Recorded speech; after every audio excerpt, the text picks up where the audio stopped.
My name is Zach Candy. I'm a licensed practicing counselor in the state of Missouri with a master's in clinical mental health counseling. And this video is going to be over Carl Jung and his approach to psychosis or schizophrenia or extreme states, which is much different than how modern mainstream psychiatry approaches and understands these states. So Jung's ideas are very valuable in attempting to understand what a person is experiencing when they are in an extreme state like psychosis and making it more relatable.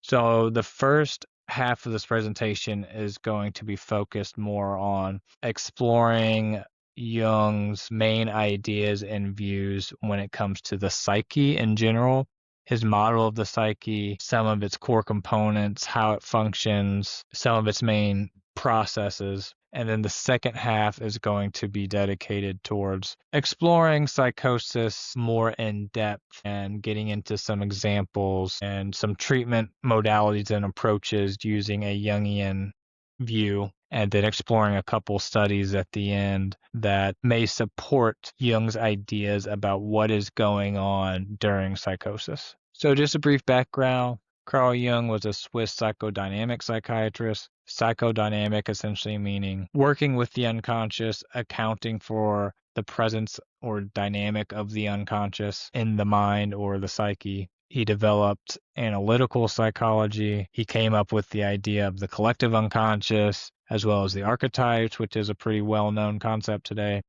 He did a lot of work in distinguishing psychological or personality types. So he really expanded the terms introversion and extroversion to mean what we mean by them today. He expanded the idea of what a complex is. So most people have heard or used that term before. For an example, someone may describe someone who's very narcissistic or arrogant as that person having a God complex. He also coined the term synchronicity, which is pretty interesting. Synchronicity being a term that describes a meaningful coincidence between something that occurs internally or on a psychological level with something that's also experienced in the physical or external world that seems to go together. His work was also really influential in developing Alcoholics Anonymous and the Myers-Briggs type indicator, which is a personality test, which there's a lot of free versions online nowadays. Now to get into some of Jung's metaphysical views on the psyche. So he believed that the psyche is a domain in itself, a domain of reality,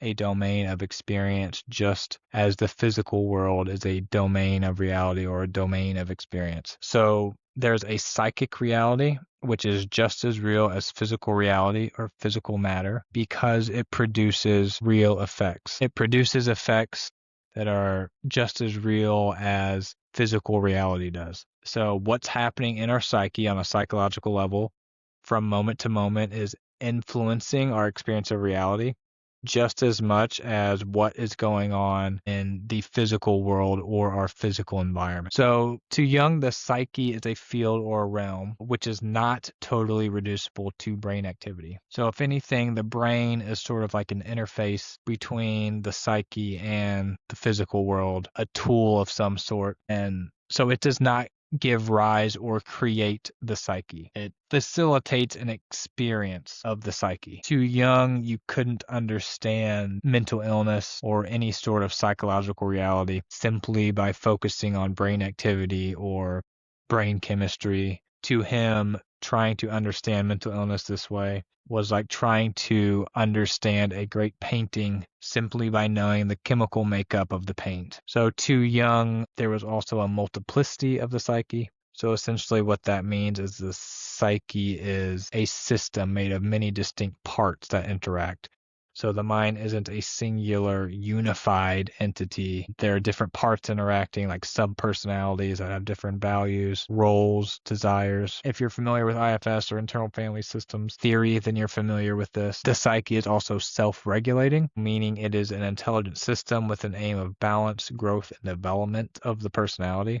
So just as the body has its own organismic intelligence or wisdom that knows how to grow, develop, heal, regulate itself, the psyche is the same way, with the aim of growing and regulating the personality. So it has a telos, which is a Greek word meaning goal or aim or purpose, and that telos is psychic wholeness. And that word will come up again as we go through this presentation because it's very crucial in Jung's work. So the psyche also contains psychic energy that is directed towards specific tasks. So anytime we are focused on doing something, thinking about something, striving, desiring something, there is libido or psychic energy that is being harnessed and used. And this is where Jung and Freud differed. Is one of the ways they differed is that Freud used the term libido simply to describe sexual energy, and Jung expanded it to mean the system of psychic energy in general. So the energy that manifests itself in the life process and is perceived subjectively as striving and desire, that is what libido is to Jung. So libido or psychic energy is directed either in the form of progression or regression. The easiest way to differentiate the two is to think of progression as a type of extroversion where your libido or psychic energy is focused on the external world, whereas during regression, the opposite is occurring and your libido or psychic energy is focused on your internal world. So there's this dynamic between the two, and we're either favoring one or the other. So going back to talking about the psyche having a telos, an aim, a goal, a movement towards balance and growth and development of the personality. Whenever progression is taking place, our libido is flowing towards adjusting and meeting the demands of the external world and the responsibilities of physical life. And whenever we're doing this appropriately, successfully, it's all good. But whenever this is impaired for some reason, or we fail to be able to meet the demands, then this is typically when regression kicks in, and then there's a movement of our libido towards the unconscious, which reactivates unconscious content such as old interior conflicts, dilemmas, complexes, emotional or traumatic memories, things that are emotionally charged. And this is occurring because these are things we have not been able to successfully integrate into our personality in an adaptive fashion. So now, because the path of the external world is blocked, our psyche is attempting to go the opposite direction and forge a path internally that will allow us to continue our evolution or development. So Jung actually thought that neuroses or mental illness, that these things occurred because the natural evolution of the libido is stopped for whatever present difficulty is going on, which caused a reactivation of these past conflicts within a person. So this can also be highlighted in schizophrenic patients. So a lot of the times an episode of psychosis, especially first episode, will occur early adulthood, late adolescence, during a transitionary period. So a person, for example, may be transitioning from graduating high school to college or going into the workforce, becoming an adult now, moving out of their parents' home, trying to make their own life. And when people are having difficulties with this, or they get overwhelmed, there's some sort of impairment that is preventing them from doing so successfully. This is often when psychosis will kick in, and you also see this with people later in life too, who maybe going through a divorce or maybe having their first child, becoming a parent, things like this, when their role and their external world and responsibilities are shifting in a pretty big way. So I also want to point out that regression is not a negative thing in and of itself. So it's actually required by the psyche in order to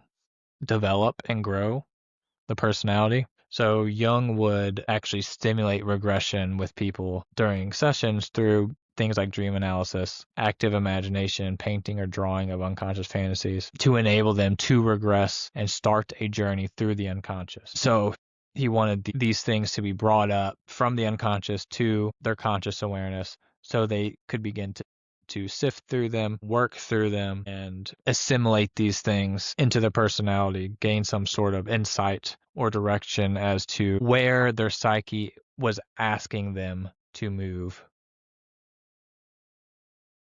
So this is a simplified diagram of Jung's model of the psyche. I'm going to mainly focus on what's within these three inner circles here, not so much on the outer layer of consciousness, the personal unconscious or the collective unconscious, although I will get into that more deeply later, as it is very important when understanding psychosis. So what's important to know here is that what's within this top circle is conscious, what's within the bottom circle is unconscious, what's within the middle straddles both consciousness and the unconscious. So Jung thought that everyone's psyche had these different centers of psychological activity or centers of psychological functioning with their own roles, qualities, characteristics, and modes of functioning. So at the top, we have the persona, which is the center of our conscious personality that is solely concerned with how we appear to other people, concerned with our social image, how we present ourselves socially to other people, and is socially conditioned.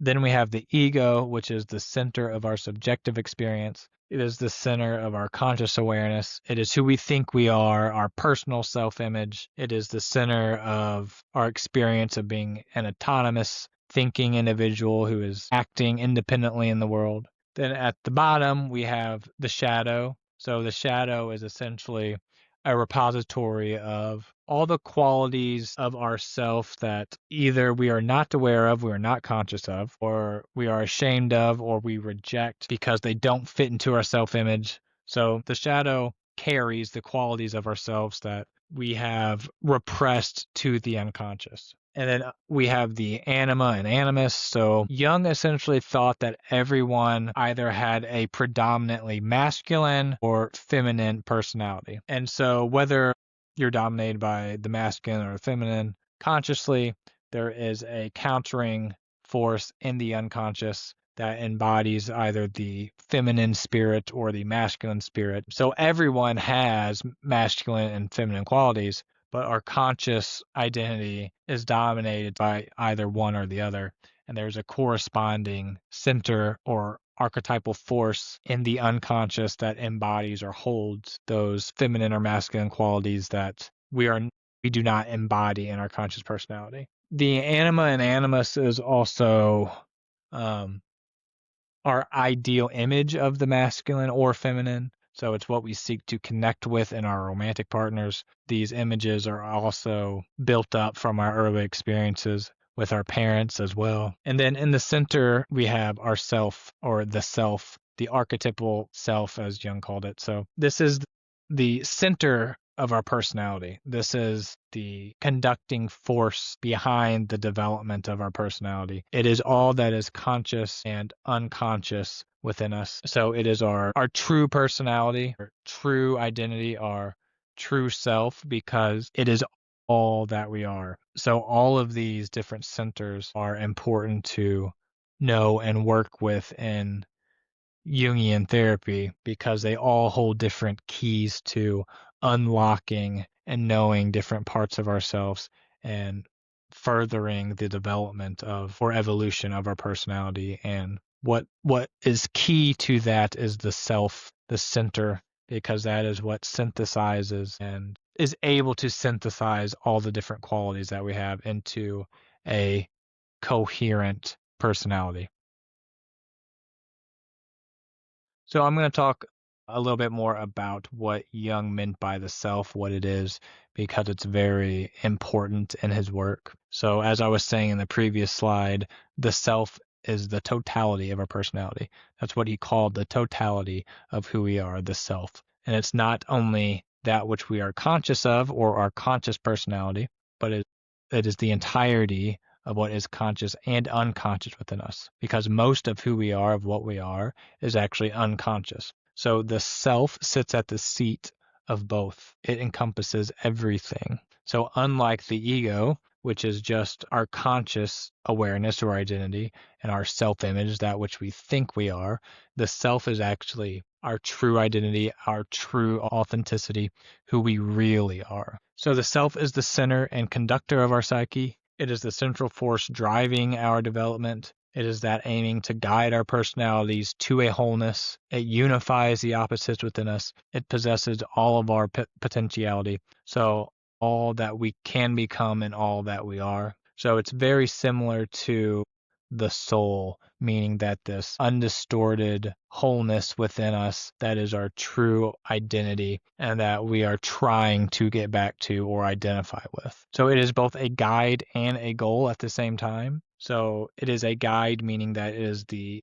central force assisting us, helping us, giving us a direction, trying to support us in our development and evolution. And it is also a goal, meaning that we are trying to become the self in the flesh. We are trying to embody more of the self of our true identity in our conscious personality. So psychic development is a continual process of allowing more of the self to be integrated into the personality. So here's a quote by Jung that further elaborates on the self. He begins, "I usually describe the superordinate personality as the self, thus making a sharp distinction between the ego, which, as is well known, extends only as far as the conscious mind, and the whole of the personality, which includes the unconscious as well as the conscious component.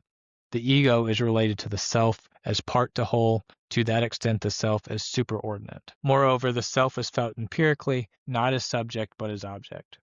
So Jung describes the self as the superordinate personality, that which is at the core or the top of the hierarchy, that which has the most influence, which has the most power, the most say, and the ego is just a part of the wholeness of the self. So he also says that the self is felt not as subject but as object. So essentially what he means is that because we are identified with the ego during our conscious experience, and we have times where we come into contact with the self, and whenever we do, we experience it not as if it is us, but as if it is something other, an object. And oftentimes it is something that feels much bigger than the ego or dwarfs the ego, makes our ego feel small. It feels frightening at times. The self feels powerful, and it can come to us in all kinds of ways. One of the ways it may come to us is through dreams, dream images, characters in our dreams to deliver messages of some sorts. So here's another quote by Jung.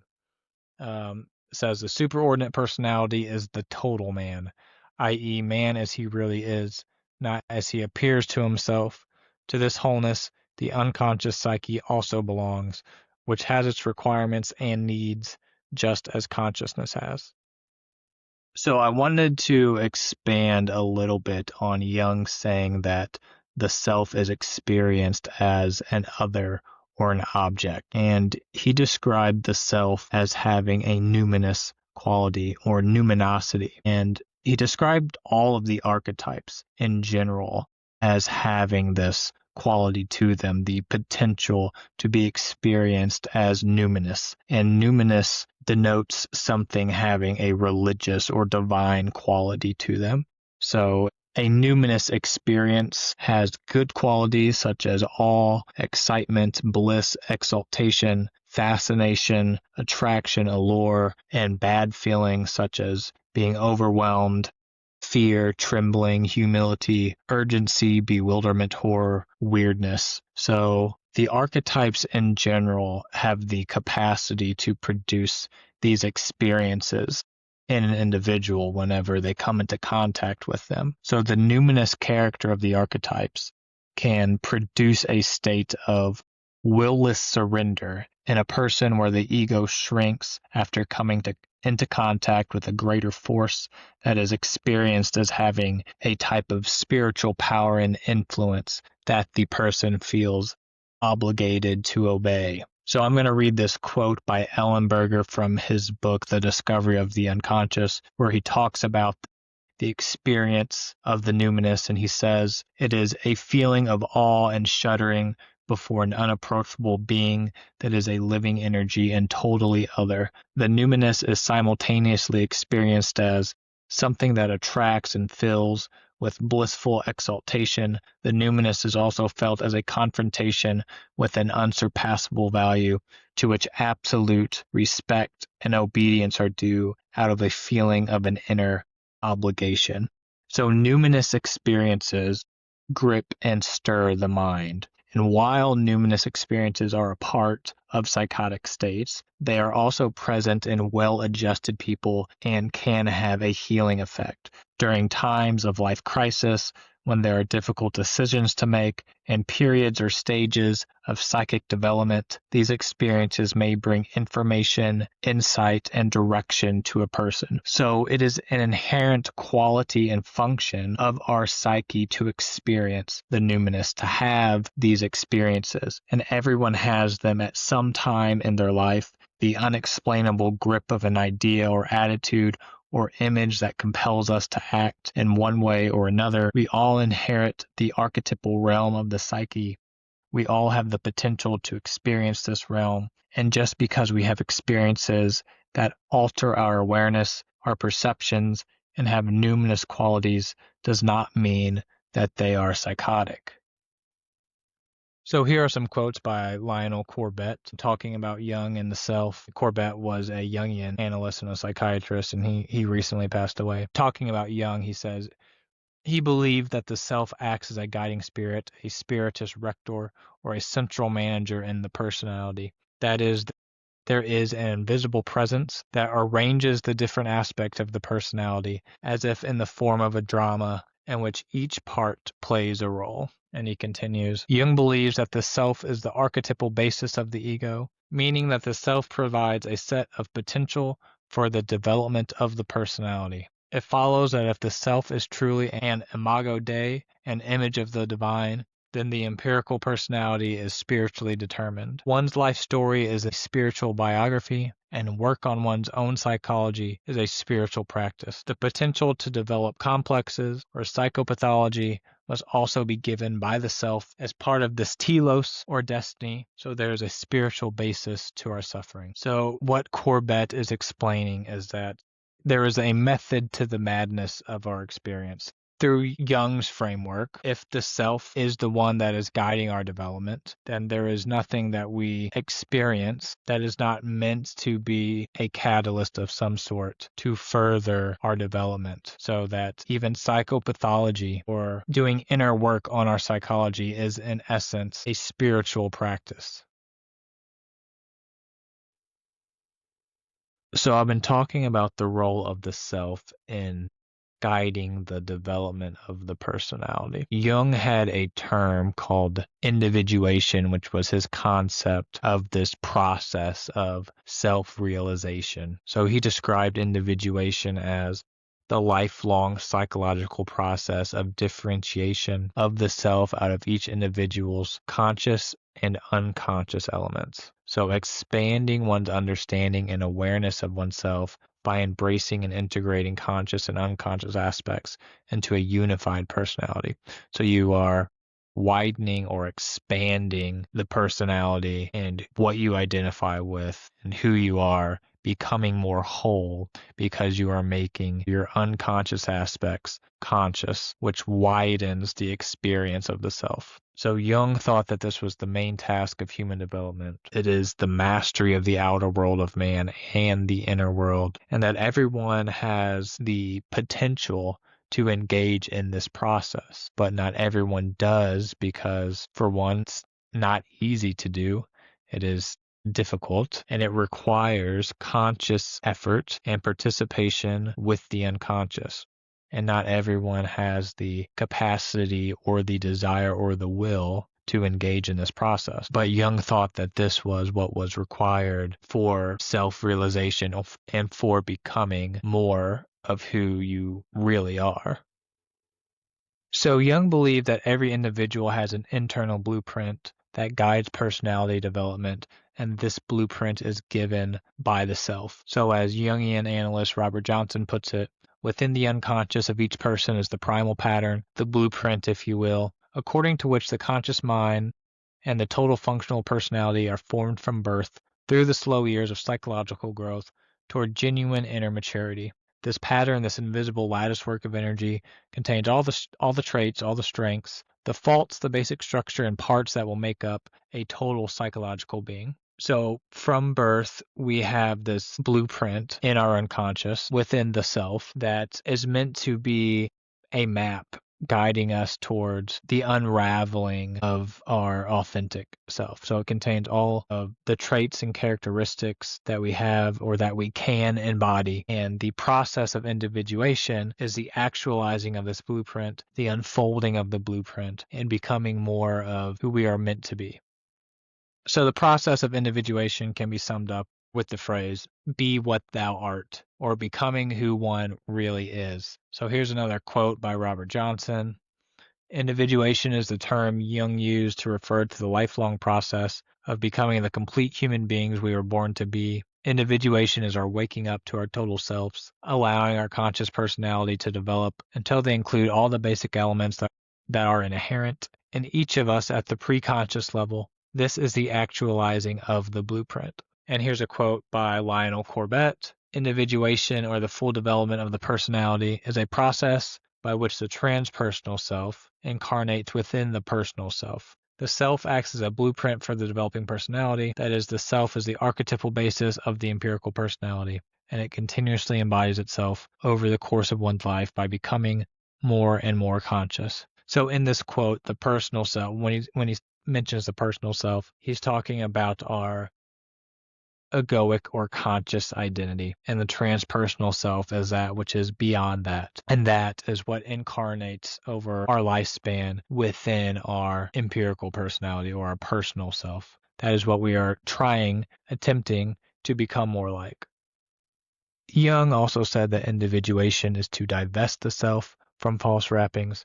So as you become more of who you really are, as you begin to identify more with your true self, you begin to separate yourself from what you were identifying with that was not really you. He also said that wholeness is not achieved by cutting off a portion of one's being, but by integration of the contraries. So individuation by its nature is about becoming more complete, becoming more whole, identifying more with the wholeness of your being. And this is not achieved by rejecting or cutting off different parts of you, but by understanding them, by getting to know them, and by making them part of your makeup or integrating them into who you are, your personality, your identity in a way that allows cooperation between the different parts of you. So Jung had a unique perspective on emotional suffering and its role in the individuation process and in the life of the individual, because he saw the psyche as a system with a telos, an aim, a goal of balance, of growth, of evolution of the personality. So this is a quote from Lionel Corbett, and in the beginning, he quotes Jung. So Jung said, "We should not try to get rid of a neurosis, but rather to experience what it means, what it has to teach, what its purpose is. We do not cure it, it cures us." Then Corbett continues, "By this he means that there is some split off aspect of the personality that needs to be integrated. So the symptom is not an enemy as much as a signal or a first step in a healing process." Here Jung is trying to get past the ego's limited frame of reference so that we can see things in a larger perspective.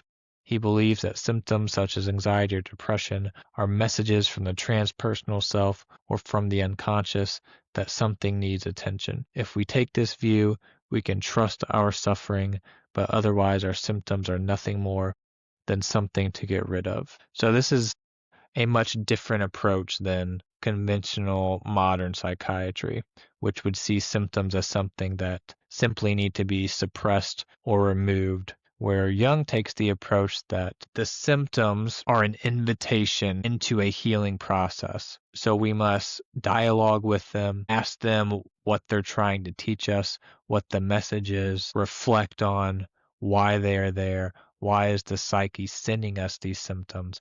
Because if we do not have this attitude, then we are going to miss out on what our psyche is trying to tell us, where it's trying to take us, where are the symptoms trying to take us, and we are going to miss out on the opportunity for growth. So while Jung saw suffering as a natural aspect of life, as something that has a utility to it, something that is used by the human spirit to be a catalyst for growth and change, he differentiated natural suffering from neurotic suffering, which we could consider neurosis or mental illness. So he believed that suffering was an intrinsic part of life that was necessary as it is often tied to initiatory experiences and ordeals needed for individuation and developing the personality. So, in a psychological sense, natural suffering is meant to make us reflective, to take stock of our situation, to honestly assess the inner organization of our personality, and to figure out what needs to change,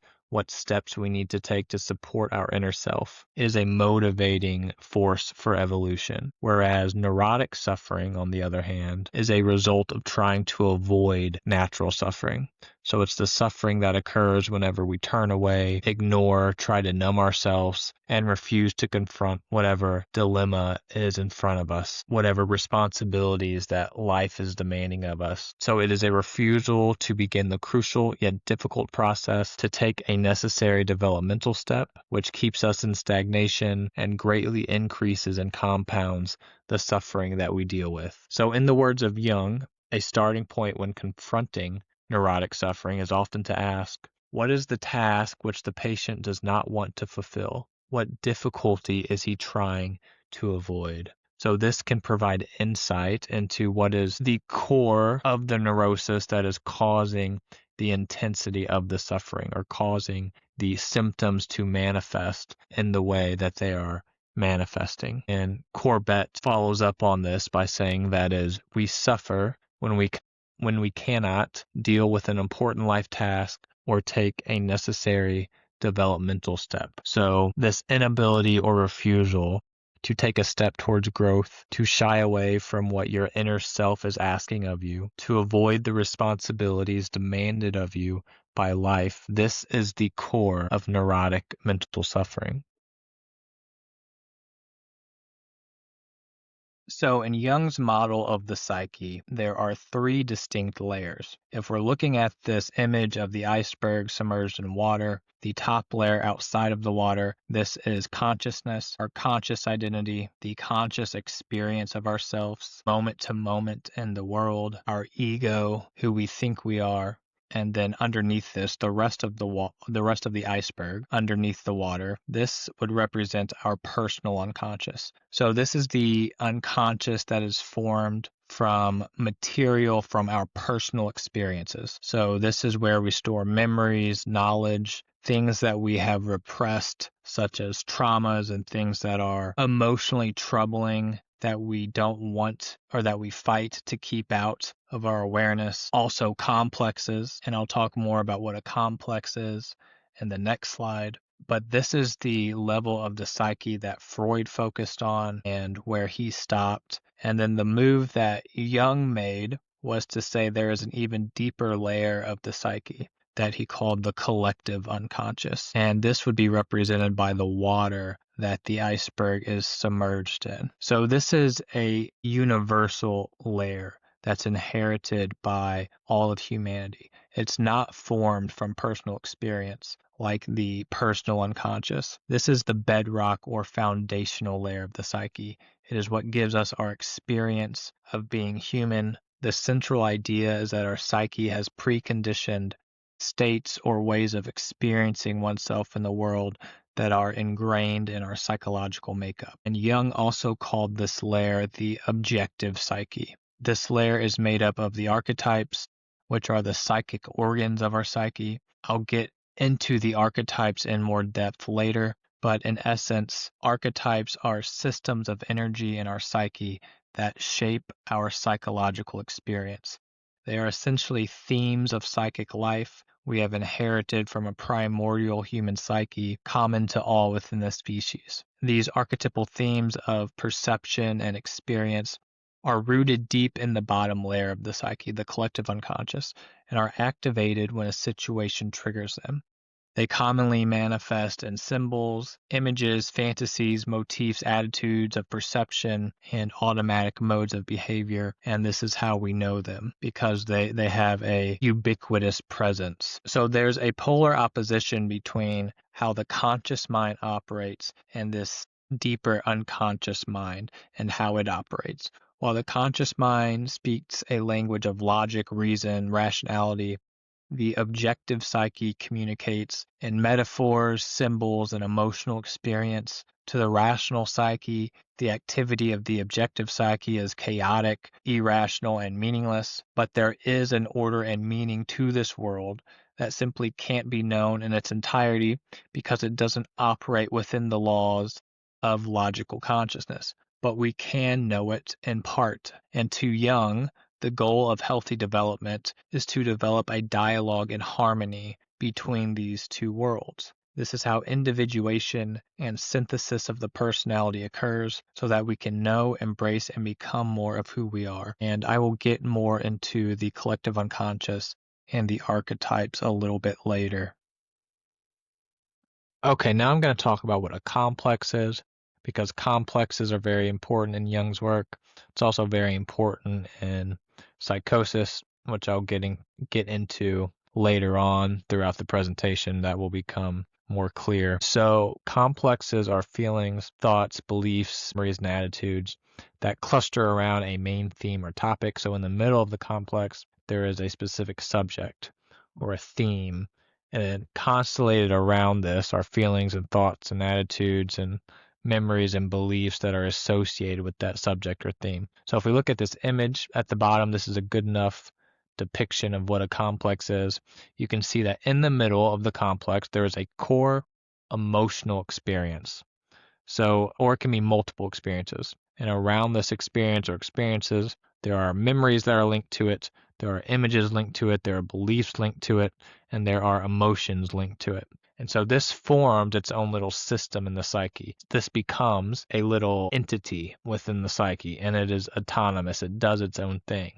So it is autonomous because we don't have any control over what sort of complexes we develop, how they develop, when they become activated. Complexes are automatic.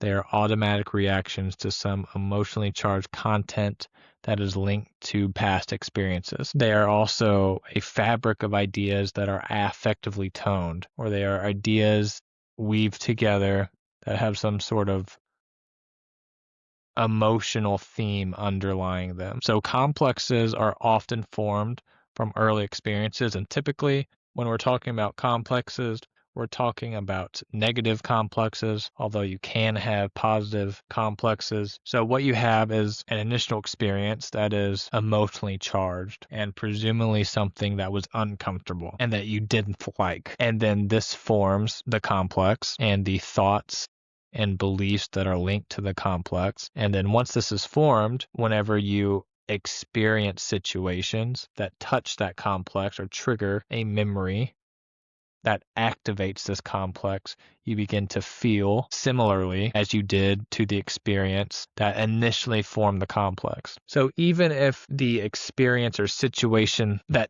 triggers the complex is different than the one or the ones that initially formed the complex, you are still going to experience it like it is something similar that is happening. It is going to shape your perception of what you're experiencing. You are going to see and perceive and experience and apprehend through the complex. So if we talk about some examples that people probably have heard of, there's an inferiority complex, a victim complex, an authority complex, a mother or father complex. So the thing about a mother or father complex is that everyone has this to some extent.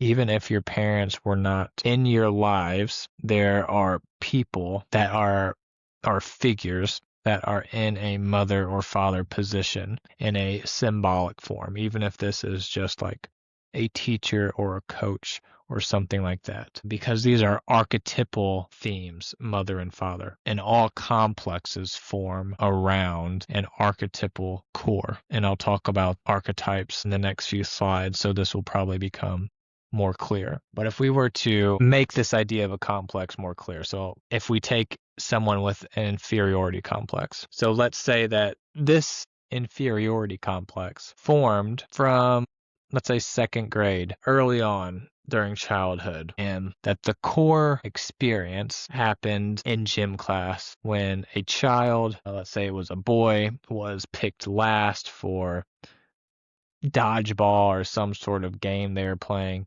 And not only was he picked last, but his classmates were also making fun of him, making him the butt of the joke, or talking about how bad he was at whatever game they were playing. And his reaction to this was to feel less than, not good, alienated, unworthy, and then these thoughts were associated with it that I don't belong, that I'm not good enough, and this experience and the memories get seared into the psyche, and it forms this complex, an inferiority complex. So as the boy ages, he will have other experiences that touch on this complex and that strengthen the complex, and he will start to identify with this inferiority complex. So this complex can become triggered even in situations where no one is purposefully trying to cut him down or make him feel inferior. So it could be something like someone not paying enough attention to him. Like he and his friends are talking in a group, and then the friend he is talking to starts a conversation with someone else in the group, and then this triggers the complex. He starts to feel left out, not important, worthless, and inferior. So this is the complex being activated. And this carries on into adulthood and similar experiences. And you can think of experiences where this complex would be activated. Now I'm going to talk about the collective unconscious a bit. So this is what Jung is most known for. It is his most notable discovery or theory. So the collective unconscious is the substratum, or the deepest layer, the bedrock of the human psyche. It is the foundation that gives rise to all psychological activity. Jung called it the transcendental backdrop to consciousness. The collective unconscious is made up of the archetypes. So the archetypes are like the organs of the psyche.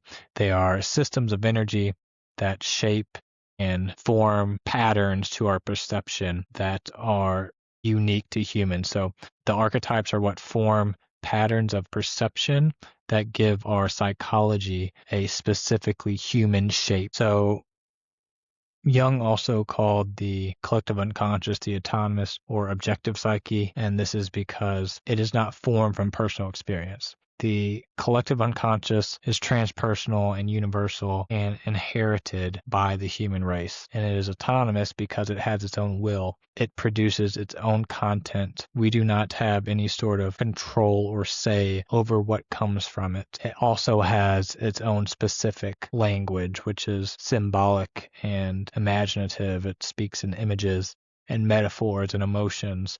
So Jung called it the mythopoetic realm.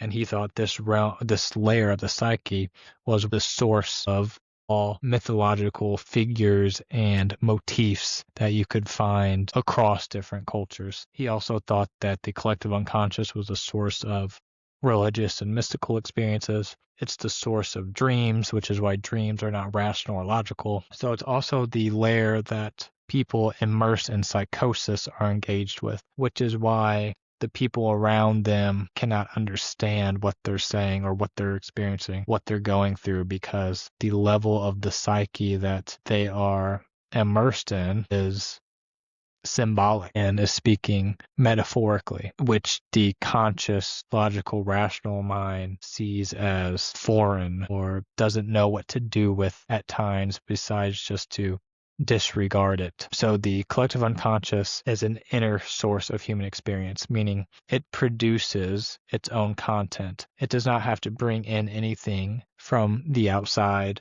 like our conscious mind does. It does not have to engage with stimuli in the objective world to facilitate or produce an experience. It can create its own experiences, which is what it does during dreams. So now in the next few slides, I'm going to talk more about the archetypes to hopefully make that a little bit clearer. So archetypes are internal structures that organize psychic experience. So if we think of making cookies with a cookie cutter, their cookie cutter provides a general outline, a form to the cookie, and then we decorate the cookie how we want it. Archetypes are essentially these structures that provide a general outline or potential or form of what we can experience as a human being, what we can experience psychologically. what we can or how we will perceive. They're typical patterns of perception in all humans. So they are the centers also of psychic energy, and Jung called them psychic organs. Jung also stated that they are patterns of instinctual behavior. So if we think of the fact that biologically we have drives and instincts and impulses, the archetypes are kind of like the psychological perception of those things, if that makes sense. So the psychological experience of the instincts. Jung also says that they are definite forms in the psyche which seem to be present always and everywhere, and that they are represented in primordial images and symbols.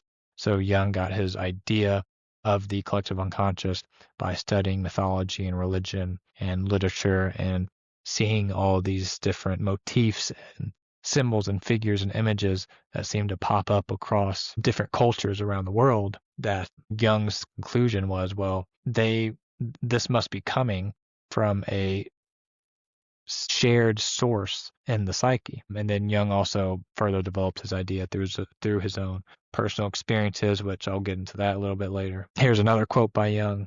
I understand the unconscious rather as an impersonal psyche, common to all men, even though it expresses itself through a personal consciousness.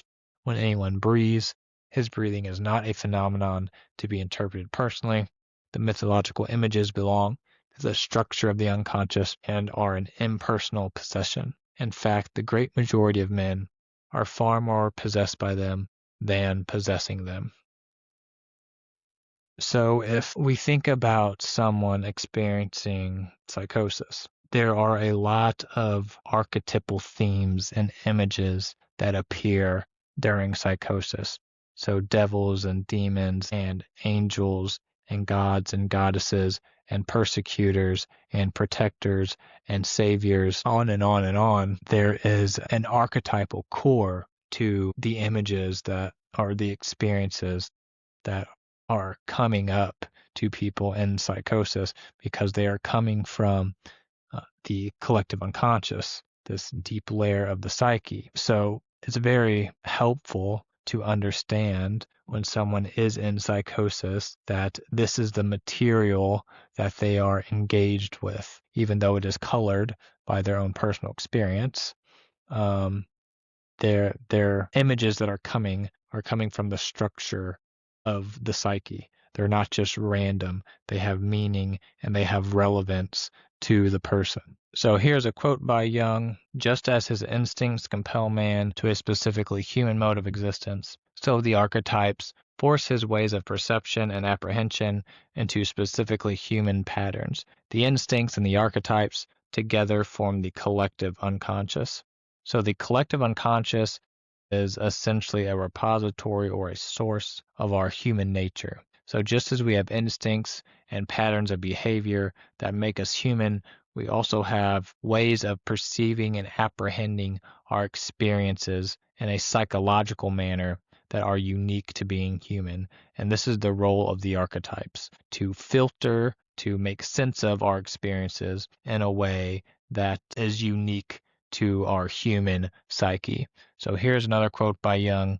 The archetype does not proceed from physical facts, but describes how a psyche experiences the physical fact. And this is really key to understanding the archetypes and what the archetypes are. They are a description of how we experience a life fact or situation. So Jung also said that the universal nature of mythological motifs and fantasy images must correspond to certain collective and not personal structural elements of the human psyche in general, and like the morphological elements of the human body are inherited. So again, this is him saying that the motifs and images that spring up in mythologies are inherited, that they speak to us and they come to us in these myths because they have a relevance to the structure of our psyche. They represent something that is internal to us, some sort of psychological reality or experience. And this is why they are universal and we are drawn to them. something else that's important to know about the nature of archetypes is that they're fluid. So they do not have a concrete form in the psyche that they exist in.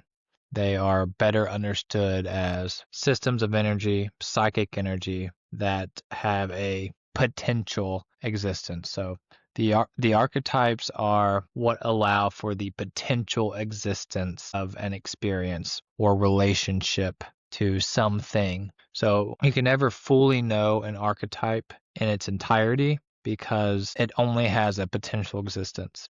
And whenever it takes a form, all the other potential existence are not a part of that. So here's a quote by Jung. Clear-cut distinctions and strict formulations are quite impossible in this field, seeing that a kind of fluid interpretation belong to the very nature of all archetypes. They can only be roughly circumscribed at best. Their living meaning comes out more from their presentation as a whole than from a single formulation. Every attempt to focus them more sharply is immediately punished by the intangible core of meaning losing its numinosity. No archetype can be reduced to a simple formula. It is a vessel which we can never empty and never fill. It has a potential existence only, and when it takes shape and matter, it is no longer what it was. It persists throughout the ages and requires interpreting ever anew. The archetypes are the imperishable elements of the unconscious, but they change their shape continually. They do form units of meaning that can be apprehended intuitively. So one thing that Jung says here is that their living meaning comes out more from their presentation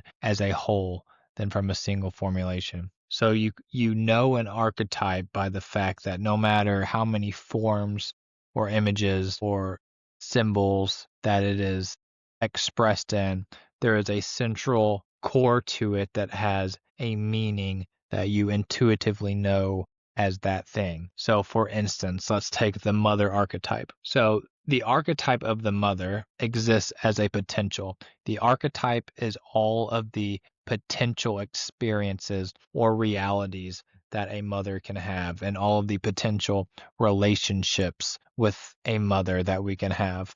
So a mother can take the form of an innumerable amount of different characteristics and relationships, but whenever the mother appears or is in a specific form or image or relationship, it only embodies certain characteristics. So all the other potentialities are not present. So that is why that is an example of how the archetype is fluid, but no matter what form or figure a mother appears in, it has that central core where you intuitively relate to it or know it as a mother type or figure. So I'm going to get into a few examples from popular media to hopefully make this a little bit more clearer. So let's talk about the hero archetype, because this is one of the most recognizable archetypes. It's present in every culture. Everyone is familiar with this archetype, so it'll be easier to highlight some of the things I've been talking about. The story of the hero and the hero archetype really speaks to us. It's ingrained deeply in our psychic makeup because we are all our own heroes in our own myths personally. So we can see we have 5 different figures here, 5 different characters, and they all have varying and unique characteristics to them, which represents the fluidity of the archetype, what I was talking about in the last slide. So the hero can be represented with many different faces. Joseph Campbell wrote a book about this called The Hero with 1,000 Faces. But at their core, they all embody certain qualities and embark on similar journeys that embody the archetype of the hero. So if you're familiar with the stories of these 5 characters, you know that they all represent a hero figure, and you know this intuitively. So we have Katniss in the Hunger Games, we have Harry Potter, we have the woman from A Handmaid's Tale, which, full disclosure, I never watched. I've seen like 3 episodes, but I know just from what I've seen that she embodies the hero archetype.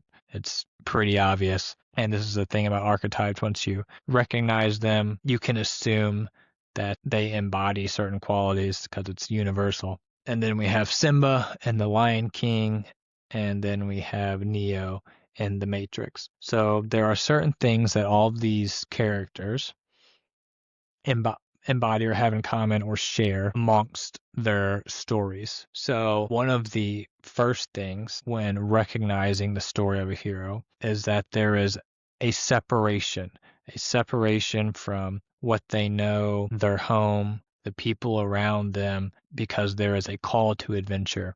There is an opportunity to take a journey of some sorts. And oftentimes this is forced upon them. It's not voluntarily, and there's often a resistance to the call to adventure. And the more you resist, the more bad things happen typically. So with Katniss, she is drawn into the Hunger Games. With Harry Potter, he goes off to Hogwarts with this woman from The Handmaid's Tale. If I'm just guessing, I don't really know.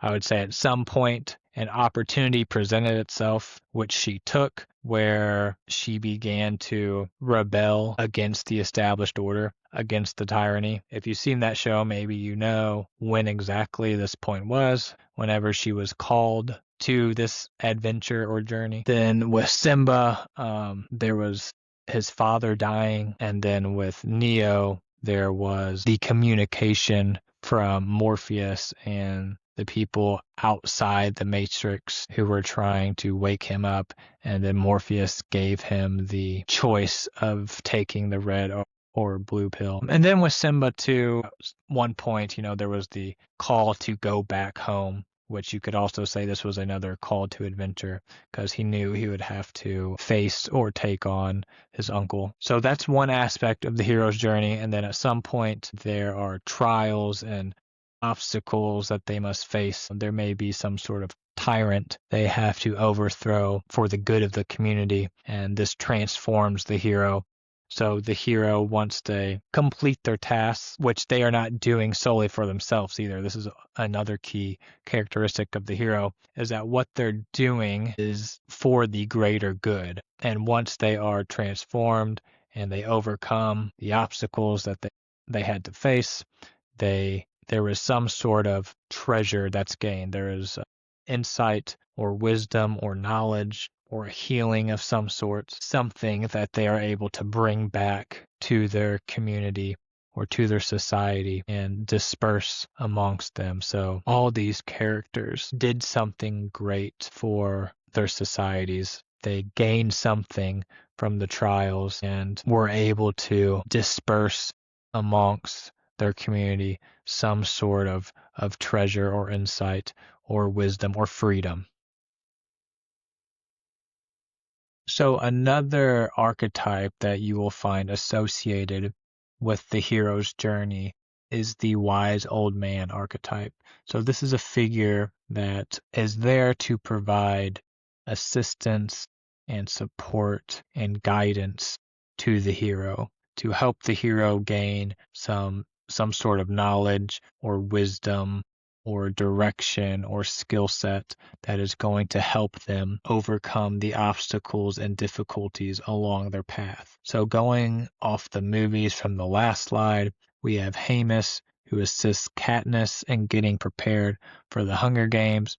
We have Dumbledore, who helped Harry Potter all throughout his journey. We have Rafiki, who helps Simba, and then we have Morpheus, who guides and trains Neo. So I didn't put the Handmaid's Tale on here because I actually don't know which figure in that story is this archetype, since I haven't seen it. But if you have seen the story, you can probably pick out which character or figure embodies this archetype in the show. And the female counterpart to the wise old man is called the Magna Mater, or the Great Mother, and she fills a similar role in the hero's journey. She provides counsel and guidance and support and emotional or spiritual sustenance of some kind that helps the hero along their path. So hopefully going over some examples has made the concept of archetypes a little clearer. So now I want to get into a more practical example of how archetypal material and complexes can show up during therapy. So I'm obviously not the greatest artist in the world, but I think this drawing will be adequate enough to get across what I'm trying to get across here. So I do want to say the concept for this example I got from Dr. Kevin Liu, L-U. He has several great lectures on Carl Jung on the YouTube channel Weekend University, so I highly recommend checking those out if you want to learn more about Jung. But I did change some of the details on this example, especially around the archetypal material, so it's not a blatant copy. But what we have going on here is a therapy session. So on the left, we have the patient, who is a young adult male. And then on the right, we have the therapist, who is a middle-aged female. And in the middle, we have these arrows that represent the transference and counter-transference that's going on. But essentially, within the patient, the therapist is going to stimulate and trigger certain material and reactions in him to come up. And then in the therapist, the patient is going to trigger and stimulate certain material and her to come up. And this is just a natural part of any relationship because we all have baggage. So anyone we have a relationship with, there's going to be characteristics and qualities, things that remind us of people in our past or past relationships or experiences, things that we really can't help. It's just a part of any relationship. So we're going to say this is like the fourth or fifth session, and they're getting into the patient's early life, and specifically he's talking about his relationship with his mother. And we're going to say that his mother was not a good mother, potentially not a very good person, and that she was pretty tyrannical, controlling, even cruel, and that the patient didn't feel much love or acceptance from her. So he had a pretty bad relationship with her to the point that he even moved out of his home once he turned 18 and has since cut her out of his life and has tried to forget about basically his upbringing. So the patient has been having dreams recently, and in these dreams there is a witch, and this witch is pursuing him. She's after him, she is chasing him, and the patient is running from this witch and trying to escape from the witch during his dreams. So this is an archetypal representation of his mother. So if we look at these lines behind the patient, we're going to say that this represents the collective unconscious. And specifically, this represents the archetypal potentialities of a mother, or all of the potential ways that we can experience the figure of a mother. And so this archetypal energy gets filtered through the patient's complexes, and the archetype of the mother manifests itself in the form of a witch, because as I mentioned earlier on, every complex has an archetypal core. So it is the skin. The complex is the skin of the archetype. So specifically in this patient's case, his mother complex comes to him in the form of a witch, which is the mother archetype that he most resonates with or has a relationship with. And so we're also going to say that it's not only what he's talking about in session that is activating this archetypal material and these complexes that he has towards his mother, but it's also the relationship with the therapist, because she is around the same age of his mother. She is in an authority position. So even if she is completely different from his mother, she still shares some general characteristics that are representative with the figure or archetype of the mother. Now, this dream material is going to be very relevant and useful to work with during sessions, because essentially you can use this material as a doorway into what is important for the patient to focus on, because this is coming from the deepest parts of his psyche. So this is stuff that you want to pay attention to. And also just the relationship with the therapist over time, this can be a corrective emotional experience in itself, because now he has the opportunity to experience a mother figure that he hasn't had before, one that's nurturing and supportive and dedicated to his well-being. And so just that alone may start to allow him to move past some of the material that to this point in his life has started to cause issues, because we're going to say, at least in this example, that he sought out therapy because he was having a lot of intrusive thoughts and reminiscing about these early experiences, and he's having a very difficult time trying to sort through it all.